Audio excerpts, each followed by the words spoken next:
ยนต์มิกตกเด้ออยู่เชียงขวางหัวเดินบินนี่เจ้าไปเจ้ามาลงหนองเนี่ยเห็นแต่ขี้เหงื่อฟูอยู่นี่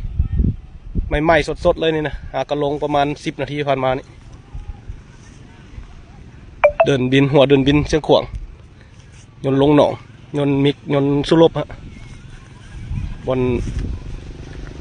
เดินกอบสายสัมพันธ์ทางตัดทางเว้นเมืองนี่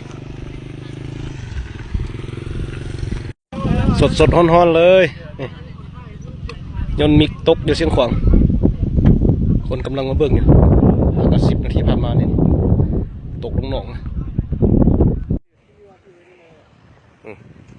เห็นแต่เส้นเยอะ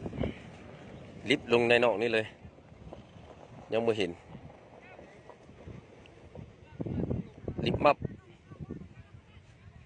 ยนต์มิกตกเด้อเชียงขวางเปิดอยู่แต่ว่ามันคือแม่นคนนี่เสาะลอยน้ำคนเลยมันติดอยู่